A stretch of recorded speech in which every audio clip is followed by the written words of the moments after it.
দেখো তাহলে আমরা আস্তে আস্তে দেখি এবং বোঝার চেষ্টা করি যে নতুন ভবন নির্মাণের সময়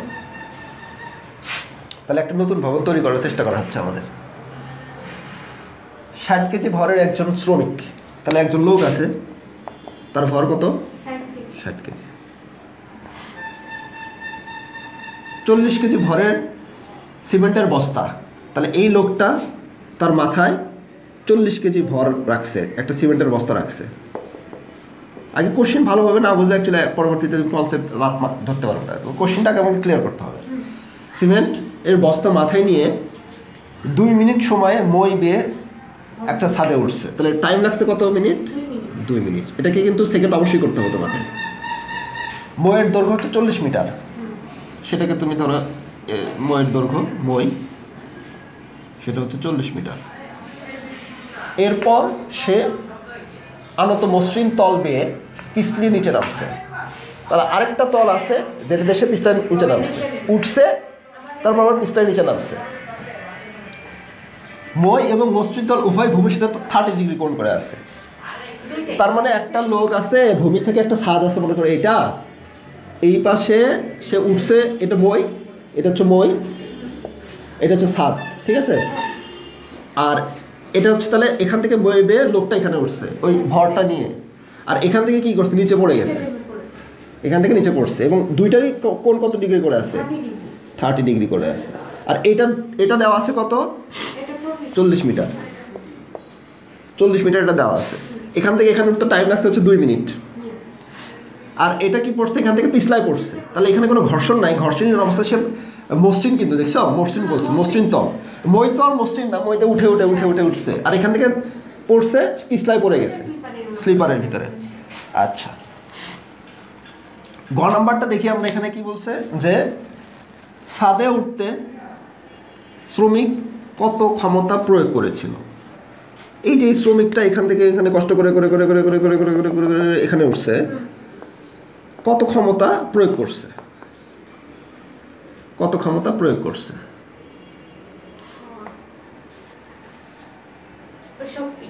ক্ষমতা, পাওয়ার, কত ক্ষমতা প্রয়োগ করছে। তাহলে আগে আমাকে বুঝতে হবে ক্ষমতা বিষয়টা অ্যাকচুয়ালি কি, তাই তো? তাহলে হয় আমি ক্ষমতাটা বের করতে পারবো। ওই লোকটা যে উঠছে একটা ক্ষমতা প্রয়োগ করছে, একটা ক্ষমতা তার লাগছে, কত ক্ষমতা প্রয়োগ করে উঠছে। তাহলে ক্ষমতা আমরা জানি পি সমান W/T, একক সময়ে যে পরিমাণ কাজ করে সেটা হচ্ছে তার ক্ষমতা। এখন টাইম তো আমি জানা আছে 2 মিনিটে উঠছে। ডাব্লিউটা অ্যাকচুয়ালি কি আমার কাজ, ডাব্লিউটা অ্যাকচুয়ালি আমার কাজ। এখন তাহলে আবার এখান থেকে এখানে উঠতে একটা কাজ হয়েছে, সেই কাজটা আমার বের করতে হবে। তাহলে আমরা 2 নিয়মে করতে পারি এটা। একটা হচ্ছে আমরা জানি সহজটা আগে দেখি, সহজটাই করি আমরা। কাজটা এক প্রকার শক্তি, তাই না? আমরা জানি কাজটা এক প্রকার শক্তি। তাহলে এই লোকটা মই বেয়ে বেয়ে বেয়ে বেয়ে বেয়ে বেয়ে এখানে উঠছে, একটা কাজ করছে, এবং এই লোকটা যখন এখান থেকে এখানে উঠছে তার ভিতরে কোন শক্তি জমা হয়ে আছে? এই লোকটা এখানে যে স্থির হয়ে গেছিল না, তাহলে এর ভিতরে একটা বিভব শক্তি জমা হয়েছিল। তাহলে এখানে লোকটা যে কাজ করলো সেই কাজটা এখানে কোন শক্তিতে জমা হয়েছে? বিভব শক্তি জমা হয়েছে। তাহলে আমরা এখান থেকে বলতে পারবো কাজ যেটা, সেটা হচ্ছে পটেনশিয়াল এনার্জি ইপি, সেটা কি mgh। আবার কাজ একটু বল করে সরল করা যায়, তখন আমার উপাংশ লাগবে, উপাংশ দিয়ে করা যাবে। তো আমরা পরে যাই, কঠিন না পরে যাই, সহজটাই শিখো, সহজটা অ্যাপ্লাই করো পরীক্ষা, বেশি কঠিন না যাওয়ার দরকার নেই আপাতত। তাহলে কাজটা এখানে কোন শক্তিতে রূপান্তর হয়েছে? বিভব শক্তিতে রূপান্তর হয়েছে, কারণ এখানে গিয়ে সরাসরি একটা ভূমি থেকে হাইটে আছে। এখানে এম তো আমি জানি, এমটা কত বসাবো? টোটাল ভর না, 40 কেজি সিমেন্ট নিয়ে এসে উঠছে, তাহলে 60 আর 40 100 কেজি তার ভর ইউজ করবো। জির ভ্যালু 9.8 বসাবো, কারণ যখন সে কাজটা করছে মাথার উপরে সিমেন্টের বস্তাটা নিয়ে উঠছে না, তাহলে ভরটা তার দুইটাই তো থাকবে, নিজের ভর আর ওই সিমেন্টের ওজনের ভরটা থাকবে। আর এই স্ট্যাক কোন উচ্চতা অ্যাপ্লাই করবো, এইটা না এইটা? সবসময় রেফারেন্স থেকে সরাসরি হাইটটা, যেহেতু G9.8 অ্যাপ্লাই করতেছি খারাপ নিচের দিকে, তার মানে আমার এইচটা কোনটা হবে? এইখানে উঠছে এই দিক বরাবর, কিন্তু হাইট নিব এইটুকু, কারণ আমাদের বিভব শক্তি সবসময় রেফারেন্স ভূমি থেকে ক্যালকুলেশন করবো। বলছিলাম না, ধরো এটা যদি একটা ছাদ হয়, আমি যদি হেলিকপ্টার দিয়ে উড়ে উড়ে উড়ে এখানে এসে বসি, কিন্তু আমার মধ্যে কোন শক্তি জমা হয়ে থাকবে? বিভব শক্তি mgh। তার মানে এইচটা এটা হবে আমার ভূমি থেকে, সবসময় রেফারেন্স থেকে আমরা ক্যালকুলেশন, ভূমি থেকে ক্যালকুলেশন করবো। এইচের ভ্যালু তো আমার জানা নাই, আমার এই কোণ জানা আছে আর এইটা জানা আছে। এটা একটা সমকোণী ত্রিভুজ না? সমকোণী ত্রিভুজের সাইন থিটা সমান কি জানি আমরা? লম্ব বাহু ত্রিভুজ। লম্ব বাই অতিভুজ, তাই না? তাহলে কোণের বিরুদ্ধে লম্ব, তাহলে লম্ব হচ্ছে এইচ, তাহলে সাইন থিটার ভ্যালু 30 ডিগ্রি। লম্ব কোনটা? এইচ। অতিভুজ কোনটা? এইটুকু অংশ, এটা তুমি এ বি সি ধরতে পারো, এ বি সি। অতিভুজ কত? 40, তাহলে 40 বসাই দাও। তাহলে H equal to 40 into sign 30, তাহলে 40 ইন্টু সাইন 30 করলে আমরা এইচ এর ভ্যালুটা পাবো।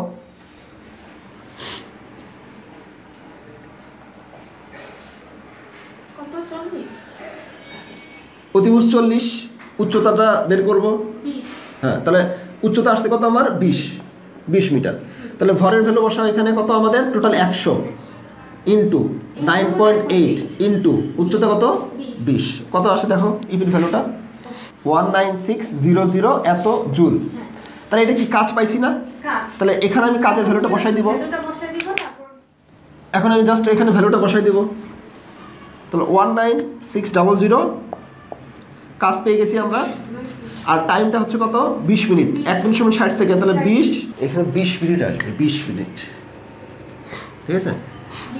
হ্যাঁ, তাহলে 1 মিনিট সমান হচ্ছে 60 সেকেন্ড, তাহলে 20 মিনিট সমান কত আসবে? 20 ইন্টু 60, আর 2 থাকলে 2 ইউজ করবা, 60 থেকে 60 ইউজ করবা। তাহলে এখানে আমাদের টাইম কত? আমরা 20 ইউজ করবো। তাহলে এই যে একইভাবে কাজটাকে কি বৃহস্পতিতে রূপান্তর হয়েছে, সেখান থেকে আমরা কাজটা বের করে নিলাম। ক্ষমতা ইকুয়াল টু W/T। টাইম যদি 2 সেকেন্ড থেকে 2 ইউজ করবো, 20 থাকলে 20 ইউজ করবো। সেখান থেকে আমাদের 20 মিনিট যদি নেই টাইম, তাহলে সেকেন্ড কটার নিয়ম কি? 20 ইন্টু 60, 1 মিনিট সময় 60 সেকেন্ড। তাহলে এখান থেকে 120 সেকেন্ড অ্যাপ্লাই করলে আমার হয়ে গেল। পরেরটা এখন আমাদের টুইস্ট আসবে। ঘ নাম্বারটা এখন আমরা একটু দেখি। হার্ড বলতে কনসেপ্ট বুঝতে হবে। কনসেপ্ট এখানে সব কিছু তোমার কনসেপ্ট দিয়ে আসবে। আর আমি একটা কথা খেয়াল বলি, তোমার এই অধ্যায়ে এক একটা অঙ্ক 2-3 নিয়মে করা যায়। আর যে কনসেপ্টে যে আগাবে তারটাই মিলে যাবে। একই নিয়মে যে করতে হবে এমন কোনো কথা নাই। এখানে অনেক অপশন আছে। যার যে চিন্তা ক্ষমতা, চিন্তা অ্যাপ্লাই করার ক্ষমতা, সে তখন অ্যাপ্লাই। মুখস্থ করলে এখানে পারবে না। আর দেখো, তাহলে বোঝার চেষ্টা করো। পিছলিয়ে পড়ার মুহূর্তে শ্রমিকের হাতের হাতুড়িটি পড়ে গেল। তার মানে সিমেন্টের বস্তার সাথে সাথে একটা হাতুড়ি ছিল। এটা বলা নাই, কিন্তু আমাকে বাই ডিফল্ট এখানে ঘ নাম্বার থেকে বুঝতে পারতেছি যে পিছলিয়ে পড়ার মুহূর্তে শ্রমিকের হাতের যে হাতুড়িটা ছিল সেটা পড়ে গেল। শ্রমিক না হাতুড়ি কে আগে ভূমিতে পৌঁছাবে গাণিতিকভাবে ব্যাখ্যা করো। তার আগে চিত্রটা দেখায় তোমার। চিত্র দেখা তুমি এখন অ্যানালাইসিস। এই যে আমাদের চিত্র ছিলাম, দেখাইছিলাম তোমার। এটা 30 ডিগ্রি, এটা 30 ডিগ্রি, এটা 40 ছিল। আমরা হাইট কত পাইছিলাম? 20 পাইছিলাম। 20 মিটার হাইট পাইছিলাম, ঠিক আছে না?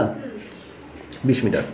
এখন এই লোকটা তো সিঁড়ি বে মই বে বে বে বে বে বে বে বে এখানে উঠছিল, এখান থেকে পিছলাই দিচ্ছে, পিছলাই পড়ছে। তার মানে এই লোকটা যে মানুষটা ছিল সেই দিক বরাবর পিছলে এখানে পড়বে, মাটিতে নামবে। আর এখান থেকে পিছলানোর সময় হাত থেকে হাতুড়িটা পড়ে গেছে। তাহলে হাতুড়িটা কি খারাপভাবে নিচের দিকে পড়বে? তো সেক্ষেত্রে হাতুড়িটা যখন ছাদ থেকে পড়ে গেছে, মানে বুঝতে হবে হাতুড়িটা সরাসরি একদম ভূমিতে নিচে মাটিতে পড়ছে। ভর বলতে কি? ধরো বললাম তো একটা অঙ্ক, এখানে স্পেসিফিকলি আমাকে কিছু বলা নাই যে ওই পিছলাই ওই তল বরাবরই নিচে পড়ছে। এখন আমি এইভাবে চিন্তা করব যে যখন এই লোকটা পিছলায় পড়তেছিল, যেহেতু হাতুড়িটা কি বলছে, হাতুড়িকে পিছলায় পড়ার মুহূর্তে শ্রমিকের হাতের হাতুড়িটা পড়ে গেছে। পড়ে গেছে বলতে কি? একবার ছাদ থেকে পড়ে গেছে, সে একদম ঠাস করে নিচের দিকে নামে পড়ে যাচ্ছে, নিচে পড়ে গেছে, ঠাস করে নিচে পড়ে যাচ্ছে। আর ও তো পিছলা পিছলা পিছলা পিছলা নামতেছে। তাহলে এইভাবে আমাকে চিন্তা করতে হবে। তাহলে শ্রমিকটা না হাতুড়ি কে আগে ভূমিতে পৌঁছাবে? তাহলে এখান থেকে যখন হাতুড়িটা পড়বে সরাসরি নিচে এখানে এসে পড়বে, নামবে। আবার এদিক বরাবর পিছলায় পড়লে এখান থেকে লোকটা পিছলায় পিছলায় এখানে যাচ্ছে। এখন কে আগে মাটিতে পৌঁছাবে? কে আগে, মানে এখানে টাইমটা আমার বের করতে হবে। যার টাইম কম লাগছে সে আগে ভূমিতে পৌঁছেছে। হ্যাঁ, গতির সূত্র অ্যাপ্লাই করতে হবে। তার মানে যদি টাইমটা দেখবো যে এর টাইম এখানে হাতুড়িটা পড়ার, এখান থেকে মানে এখান থেকে হাতুড়িটা নিচে পড়তে কতটুকু টাইম লাগছে, তো এটা টি প্রাইম। আর এখান থেকে পিছটার নিচে বসতে কতটুকু টাইম লাগছে, এই দুইটার মধ্যে তুলনা করবো। যার টাইম কম সে আগে ভূমিতে পড়ছে। এখন তাহলে আমার টার্গেট মোটামুটি বুঝলো তো? আগের কোশ্চেন দেখে টার্গেট ঠিক করতে হবে, তারপর সেই টার্গেট অনুযায়ী আমাকে সমাধান করতে হবে। তাহলে এখানে আমাকে বাই ডিফল্ট ধরতে হবে যে এই লোকটা যখন ওখান থেকে নিচে পড়া শুরু করছে তখন উনি তো পিছলায় পড়ছে আর হাতুড়িটা খাড়া নিচের দিকে একদম ভূমিতে পড়ছে। এখন কে আগে ভূমিতে যাচ্ছে আর কে আগে পৌঁছাবে, তখনই আমার টাইমের কনসেপ্ট আসবে। কে আগে পৌঁছাবে তখন আমার টাইমের কনসেপ্ট আসবে। তাহলে যার টাইম কম লাগছে সে আগে পৌঁছাবে, আর যার টাইম বেশি লাগছে সে দেরিতে পৌঁছাবে। তাহলে আমার আগে কনসেপ্টটা আমরা বুঝলাম, কনসেপ্ট বোঝার পর এখন আমরা কী কী অ্যাপ্লাই করতে পারি সেটা একটু দেখি। এখন কথা হলো যে যখন এইটা এখান থেকে এখানে পড়বে, এইটুকু ডিস্টেন্স আমরা কত পাইছি? 20 পাইছি, তাই না? 20 পাইছি। তো এইটুকু যদি 20 জানি, এটা 30 ডিগ্রি, আমরা এটা বের করতে পারবো।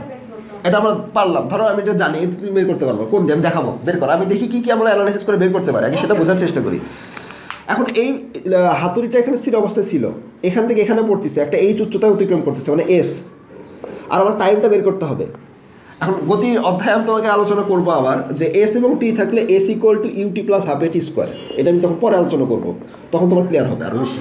তুমি জাস্ট জানা রাখবা এস এবং টি থাকলে S equal to UT plus half AT square সূত্র অ্যাপ্লাই হয়। এস আর টি, তাহলে এটা বলেই দিই তোমাকে, নাও এটা এখনই বলে দিই। ভটাস মনে রাখবে, VTS, ভটাস। ভটাস, তাহলে ভটাসের প্রথম ভি এবং টি আসে, তাই না? তারপরে টি এবং এস আসে, তারপরে কি আসে? ভি এবং এস আসে। প্রথম এটা এটা এটা এটা আবার এটা এটা, 1 2 2 3 3 1, VT TS VS। ভিটি থাকলে ভটাসের ভিটি থাকলে V equal to U plus AT সূত্রে অ্যাপ্লাই করবো, চোখ বন্ধ করে, কোথাও যেতে হবে না। টিএস থাকলে S equal to UT plus half AT square apply করবো, চোখ বন্ধ করে, আর কোথাও যেতে হবে না। আর ভিএস থাকলে V square equal to U square plus 2AS। Video থাকলেও তুমি রেকর্ডিং দেখে নিবা। VTS ভটাস মনে রাখবা, সিরিয়াল ভটাস। ভটাসের ভিটি থাকলে এই সূত্র, টিএস থাকলে এই সূত্র, ভিএস থাকলে এই সূত্র। হ্যাঁ দেখো এখানে কী কী আছে, টিএস আছে না? তাহলে টিএসে তুমি কোন সূত্রে অ্যাপ্লাই করবে? এটা। আর এদিকে আমার যাওয়ার লাগে, অ্যাপ্লাই করে দেখা লাগতেছে না আমার, সরাসরি সূত্র চোখ বন্ধ করে অ্যাপ্লাই করবো, মিলে যাবে অটোমেটিক্যালি। তাহলে এই সূত্র আমি এখান থেকে অ্যাপ্লাই করলাম। আচ্ছা, এখন এই সূত্র যদি অ্যাপ্লাই করি, S equal to UT plus half AT square, আর যেহেতু বস্তুটা খাড়া নিচের দিকে নামতেছে, তাহলে এক্ষেত্রে আমার আদি একটা জিরো ছিল না, স্থির অবস্থা থেকে রওনা করছিল, এটা বাদ হয়ে যাবে। আর খাড়া নিচের দিকে খাড়া ত্বরণটা ইউজ করবো না, জি ইউজ করবো না, একবারে G, S equal to half G T square. এভাবে আমরা অ্যাপ্লাই করবো, একটা কনসেপ্ট আসলাম।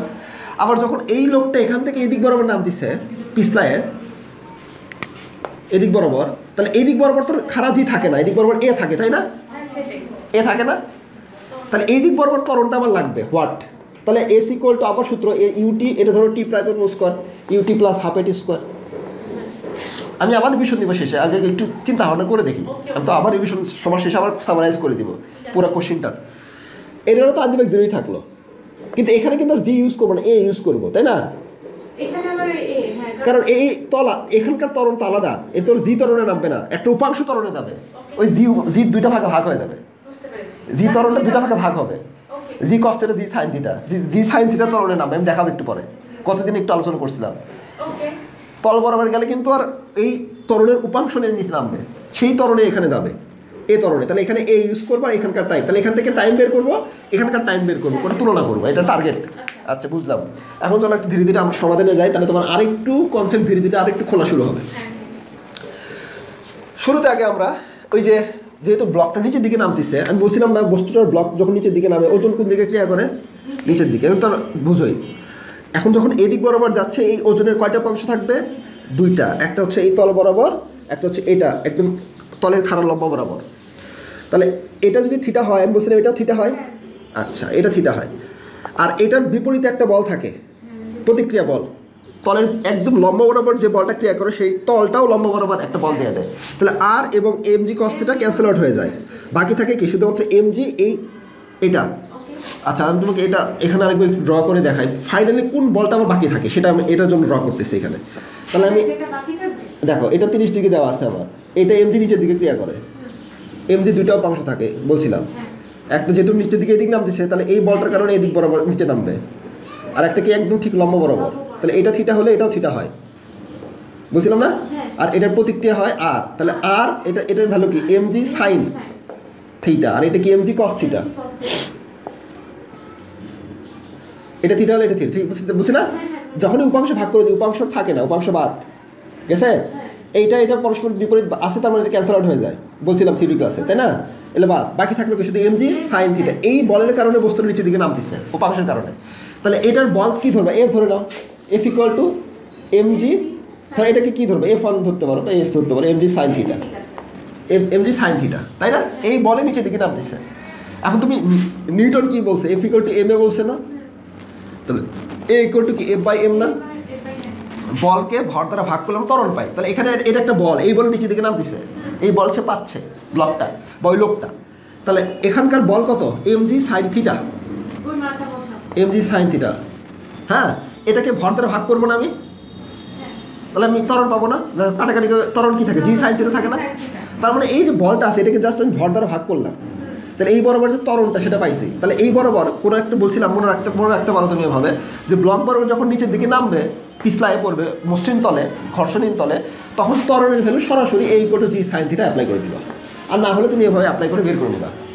না মানে আপনি বলেছিলেন এটা আমার মনে আছে, মানে যদি কোনো খেয়াল না থাকে তখন এইভাবে খেয়াল না থাকে, কিন্তু টার্গেট থাকতে বুঝে বুঝে করা। হ্যাঁ সেটাই। কখন কোন অ্যাঙ্গেল ভুল হয় আবার বিষয় আছে, সেক্ষেত্রে আমরা কনসেপ্ট দিয়ে আগাবো আস্তে আস্তে। তার মানে আমি জাস্ট এই বলটা বের করে নিয়ে এটাকে ভর দ্বারা ভাগ করলে আমি তরলটা পাইছি, তাহলে এই তল বরাবর এই তরল পাই গেছি।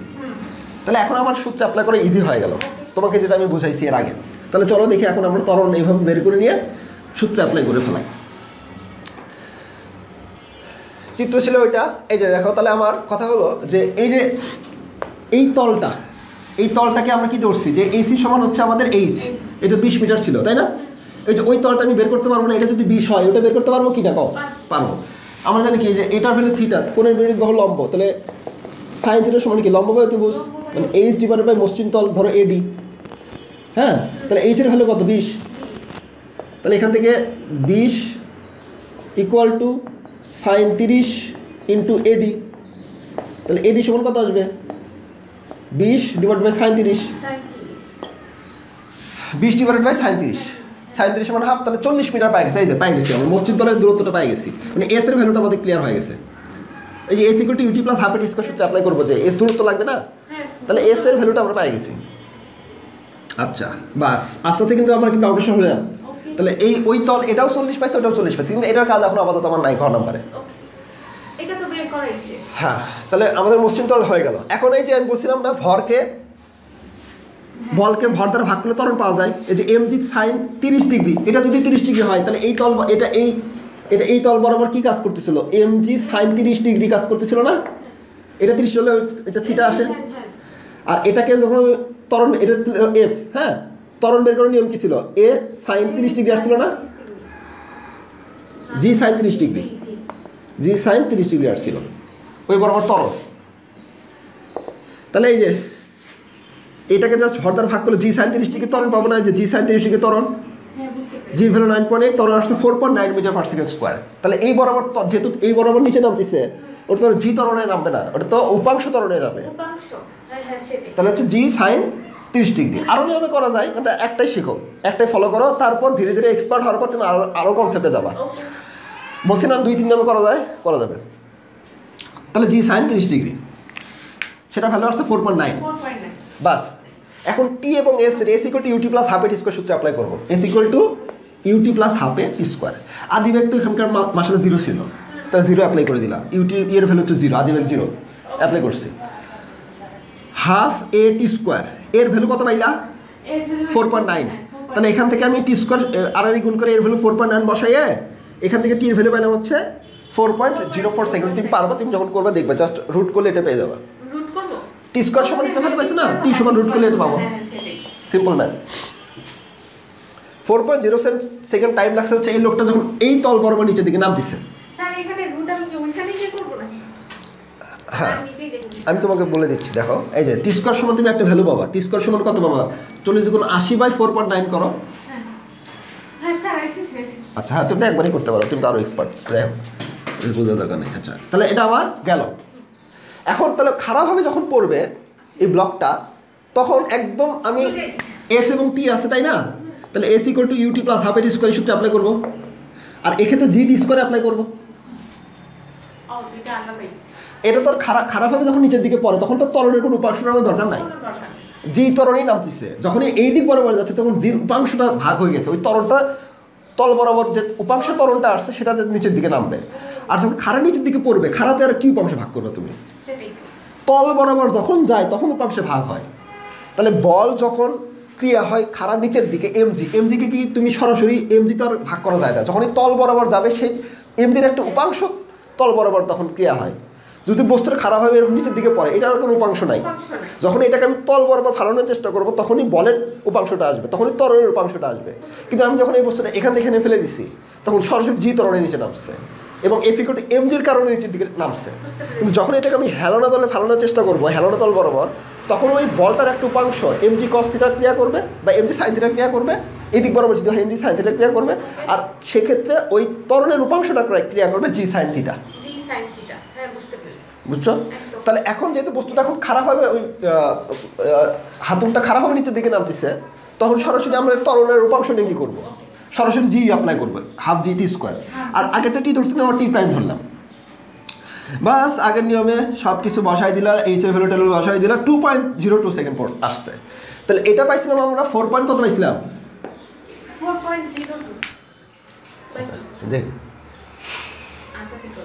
4.04 সেকেন্ড, আর এটার লাগছে হচ্ছে আমাদের 2.02 সেকেন্ড, 2.02 সেকেন্ড। তাহলে কোনটা আগে পৌঁছাবে? যেটা টাইম কম লাগছে এটা কত লাগছে? 2.02 সেকেন্ড, আর ওটা লাগছে 4 সেকেন্ড, অনেক লম্বা টাইমে ওখানে যে পৌঁছাইছে, আর এটা খুব শর্ট টাইমে এখানে পৌঁছাইছে। তাহলে কে আগে পৌঁছাবে? 2.02 মানে হাতুড়টা আগে পৌঁছাবে। বুঝা গেল?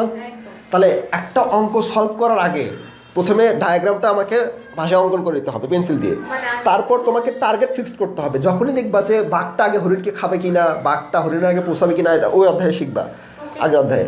আবার যে কোন বস্তুটা আগে পৌঁছাবে তখনই টাইমে আসবে, আমি টাইম দিয়ে কম্পেয়ার করবো যে কোনটা টাইম কত লাগছে, কারণ আগে পৌঁছানোর একটাই কনসেপ্ট, সেটা হচ্ছে টাইম। তুমি আর আমি যদি দৌড় দেই, কে আগে পৌঁছাবে, স্যার টাইম কম লাগছে, এটাই তো আমি বুঝবো এখান থেকে। তাহলে যখনই কে আগে পৌঁছাবে তখন টাইম, তার মানে এখানে আমার টাইম বের করতে হবে। টাইম বের করার গতিসূত্রে অ্যাপ্লাই করতে হবে, S=ut + হাফ এল স্কোয়ার। যখনই টাইম আসবে তখন আমার খেয়াল রাখতে হবে হয় S=ut + হাফ এল স্কোয়ার বা v=u + at, এই টাইপের সূত্রে অ্যাপ্লাই করতে হবে। তখন তাহলে ওই টাইপের যে কোনো একটা সূত্রে অ্যাপ্লাই করবো, আর ওই সূত্র কী কী মিসিং আছে সেই মিসিংটা আমরা কাজ শক্তির ক্ষমতা অ্যাপ্লাই করে সেখান থেকে মিসিং ভ্যালুটা বের করে নিলাম। হ্যাঁ, তাহলে তোমাকে ডায়াগ্রাম এবং কি বের করতে হবে সেটা একটু আগে আইডেন্টিফাই করতে হবে, তারপর ধীরে ধীরে স্টেপ বাই স্টেপ।